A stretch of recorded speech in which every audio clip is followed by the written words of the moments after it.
64 kg weight होतं, right? आता जास्त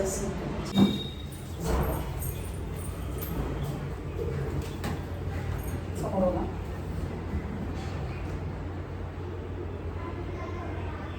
65.3.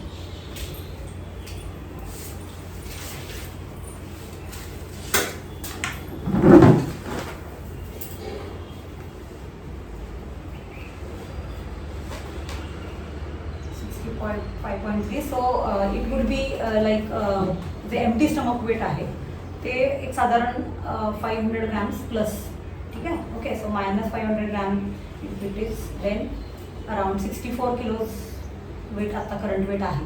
61 years of your age and your height is 5'3", right? You told me 5'3" something.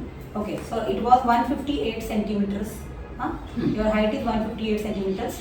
So for this height, your ideal weight is 158 minus 100. That will be 58 kilos. So 58 kilos is the ideal body weight for you. So as you age, जसं वय वाढेल, 61 आता आहे, but like if it goes to 65 or 70, metabolism आपला every like दर 10 वर्षाला 10% नी कमी येतो. And along with that, आपल्या बॉडीची फॅट गेनिंग टेंडन्सी वाढते. So in that particular period जो आता इथून पुढे असेल त्याच्यामध्ये you have to be very much careful. जो डाएट आहे that will be a sustainable diet. माझे म्हणजे वडिलांना वगैरे शुगर होती, म्हणजे माझ्या भावांना पण होती, म्हणून मी काळजीपूर्वक राहत असते. सो हिस्ट्री पण आहे आणि लाईक इथं जर आपण कॅल्क्युलेट केलं तर 64 and the target weight is 58 kilos, right? So 64 minus 58, if you do it, then it will be 6 kilos of weight loss. Okay, so 6 किलोचा weight loss आपल्याला करायचा आहे. It will be like doable आहे तो.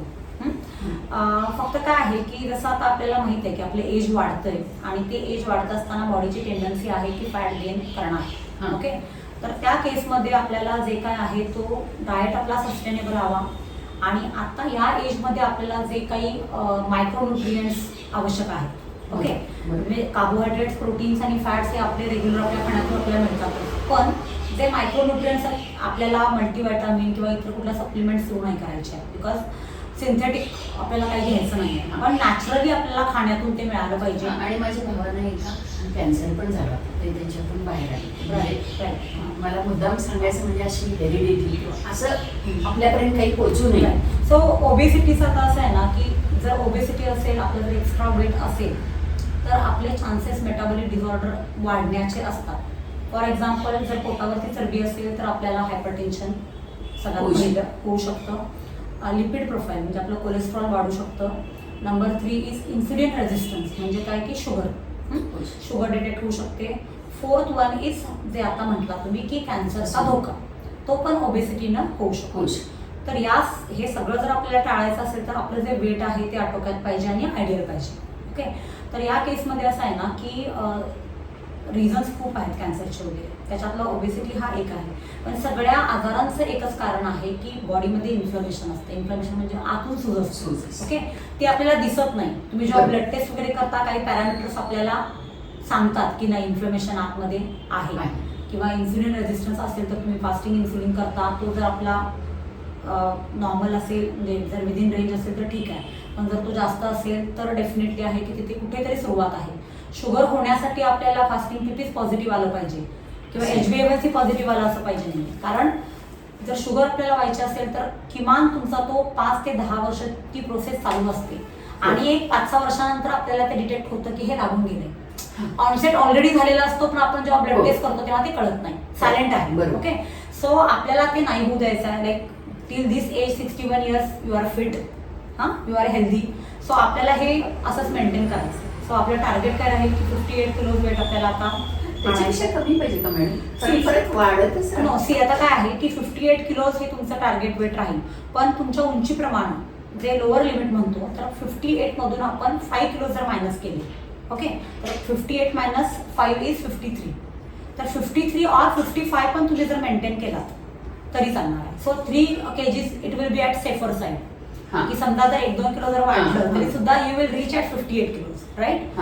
So there is a scope. So 58 55 kilos जर if you target 55 kilos no so it will be 9 kilos of weight loss targeted weight loss and it can be doable like once you have done तुम्हाला माहित आहे की pattern काय आहे आपण कशा पद्धतीने फॉलो करतो सस्टेनेबल डाएट आहे कुठल्या प्रकारचं स्टार्वेशन नाही आहे आणि you will enjoy the diet okay जसं मागच्या वेळी आपण केलं त्यात फरक पडतो मला असं जास्त पोट वगैरे काय सुटलेलं नाही पण थोडंसं इतर फॅट साठवून राहतेच सो आत्ताचं जे काही म्हणजे डाएट रिकॉल होते सध्याचा करंट डाएट रिकॉल तुमचा काय सकाळी 4:15 वगैरे उठते मी उठल्यानंतर morning first thing in the morning what you have गरम पाणी आवळ्याचे पण असते ते मिक्स करून पिते मी देन त्याच्यानंतर म्हणजे थोडं माझं मेडिटेशन जप वगैरे करायची माझी ती सवय आहे नंतर मग वॉकिंग असतं वॉकिंग एक 4 किलोमीटर असतं त्याच्यानंतर येऊन मी जेवण करते जेवणामध्ये 1 किंवा 1.5 पोळी ॲट वॉट टाइम 9:30 10 एक भाजी असते स्मॉल वन चपाती हां पातळ असते एकदम 1 किंवा 1.5 असते आणि भाजी असते व्यवस्थित भात वरण भात आमटीची रोज सवय आहे तूप असतं कोशिंबीर असते एवढं जेवण असतं आणि मग डायरेक्ट 6 वाजता असतं इन बिटवीन लाईक लंच नंतर लंच लागते का तुम्हाला नाही सवयच लागून गेली मी ग्रीन टी पिते मग दुकानातच गेलेली असते अच्छा अच्छा ग्रीन टी पिते green tea at what time किती वाजता होतो 3 वाजता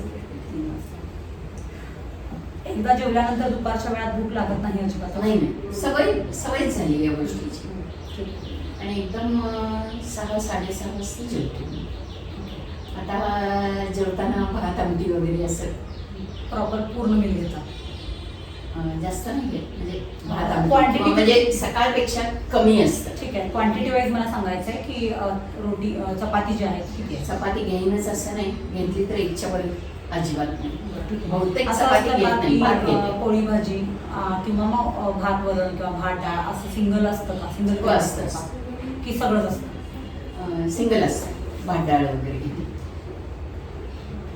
चपाती भाजी किंवा भात डाळ असते चपाती भाजी मोस्टली संध्याकाळी नाहीच भात डाळ असते नसतेच ओके ठीक आहे मग आता हा राईस जो आहे राईस क्वांटिटी किती आहे आता इथे थोडंच जास्त नाही ठीक थोडं आहे 1 वाटी एक वाटी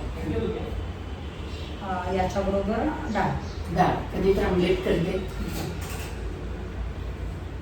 मॅडम माझे 3 उपवास असतात सोमवार असतो एक मिनिट मंडे परत प्रदोष असतो म्हणजे महिन्यातून 2दा येतो आणि 1 महिन्याची एक शिवरात्री असते ती एक असते शिवरात्रीला म्हणजे पूर्ण उपवास करावा लागतो प्रदोष हा सोमवार सारखा म्हणजे संध्याकाळी सोडते ओके त्यावेळी 2 पोळ्या खाते मी भाजी भात आमटी जी असते सध्या तुम्हाला काही त्रास काही होतोय कसलाही त्रास होतो I will ask you one by one okay कॉन्स्टिपेशनचा त्रास कधीच नाही नाही कधी हेअरफॉल नाही हेडेक मायग्रेन काही नाही डोकेदुखी काही काही नाही काही नाही लो बीपी किंवा हाय बीपी नाही पण कधी कधी शुगर खाल्ली नाही तर मला थोडा विकनेस वाटतो म्हणजे खातच नाही हायपोग्लायसेमिया सारखं होतं का थरथरल्यासारखं नाही असं काय होत नाही असं काय होत नाही नाही नाही असं काय होत नाही फक्त मला असं वाटतं काहीतरी गोड खावं ठीक आहे जॉईंट पेन होतोय का नाही व्हिटॅमिन डीचं सप्लिमेंटेशन लास्ट टाइम मी सांगितलेलं आपल्या होतं. दुकानात असं आहे त्याच्यामुळे घेते पण रेग्युलर किती इंटरवलनी होतं आठवड्याला असते वीकली असते वीकली वन्स लाईक तो कोर्स तुमचा किती मंथचा कम्प्लीट होतो किंवा झालेला आहे लेटेस्ट किती झालेला आहे सांगा मला 2 महिन्याचा 2 महिन्याचा 1 महिना होतो परत जास्त गॅप होतं माझ्याकडून परत होतो म्हणजे पण 2-2 महिन्याचे तुम्ही कम्प्लीट करता करते 60,000 are you per week right okay so that is very important का तर व्हिटॅमिन डीचं जे काही आपली बॉडी जी ॲब्झॉर्ब करते suppose if you eat eggs अंडी खाता किंवा मिल्क प्रोडक्ट्स खाता, तर एज जसं वाढेल आपलं तसं व्हायटामिन डी ॲब्झॉर्बिंग कपॅसिटी आपल्या बॉडीची कमी होते. Okay, even though sun exposure जरी आपल्याला मिळत असेल तरी सुद्धा ती कमी असते आणि व्हायटामिन डीची रिक्वायरमेंट जी आहे ती डेली आहे. ओके, आणि for that reason particularly rainy season and winter season, in both the seasons you should complete minimum 8 to 10 weeks of vitamin D supplementation. And in between you have to take only one vitamin D per month as a maintenance dosage. Okay, in between like मधले जे 2 months येतील between your rainy season and your winter season. Okay, so या tape मध्ये आपला असायला पाहिजे. आणि आता जर गॅप असेल तर now we will start it again for 8 months, like now monsoon will start. आता सुरू करू आपण. काय असणारेच घेऊ ना. हा, weekly 60,000 IU is that is enough. Recent blood test काही केल्या होत्या? केला. So you have to share the reports. Report share करा. टिंगलिंग सेन्सेशन इन आर्म्स और लेग्स नाही? काय ठीक आहे. तुम्हाला ॲडिशनली काय सांगायचं आहे का? नाही, हे एवढं सांगायचं होतं. आणि माझी स्किन पण चांगली राहिली पाहिजे मॅडम, म्हणजे असं वेट कमी झालं तर आपल्याला. सी, आता आपला जो डाएट आहे, ओके, सो तुम्ही बघितलं असेल की डाएटमध्ये आपल्या आपण कुठल्याही प्रकारचं सप्लिमेंटेशन देत नाही except omega 3. Okay, so omega 3 सोडून आपण जे काही डाएट प्लॅन करतो तर त्या डाएट प्लॅनमध्ये आपण मायक्रोन्युट्रिएंट्स, म्हणजे आता मी म्हटलं की मायक्रोन्युट्रिएंट्समध्ये जेवढे व्हायटामिन्स आहेत, जेवढे मिनरल्स आहेत ते आपण नॅचरल फूडमधून देतो. ओके, अँड त्याचा परिणाम काय आहे की it will take care of your skin health. Skin कधी आजपर्यंत असं घडलेलं नाहीये की कुठल्या क्लायंटची स्किन खराब झाली किंवा वेट लॉस अगदी 25-30 किलो वेट लॉस. मला पूर्ण विश्वास आहे मॅडम, तो काही विषय नाही. 25-30 किलो पण लोकांचे वेट लॉस झालेले आहेत, पण स्किन वरती कुठल्याही प्रकारचा इफेक्ट नाही. एजनुसार म्हटलं. अच्छा, हा, नाही एजनुसार काही नाही आहे. सी, आता थोडंसं असं काय होतं की आपलं स्किन लूज वगैरे होते. Okay, that is natural. पण आपण थोडंसं कसं आहे की जर आपला आहार व्यवस्थित असेल आणि जर आपला व्यायाम व्यवस्थित असेल तर ती स्किन पण लूज नाही पडणार तुमची. ओके, आणि additionally if you want like collagen supplement तुम्ही घेऊ शकता. ते पण मला तुम्ही सांगा. चालेल, सप्लिमेंट म्हणजे यू कॅन टेक कोलॅजन, कारण थोडंसं ते हेल्प करतं. विल सी लाईक मला आवडणारं डाएट देणार ना. सर तुम्ही सांगा मला तुम्हाला काय हवंय, म्हणून मला असं काय डाळ आवडते. सी, आता मी तुम्हाला एक गोष्ट सांगते की राईस इज नॉट बॅड. सगळ्यात पहिलं डोक्यातून काढून टाकायचं, राईस इज गुड.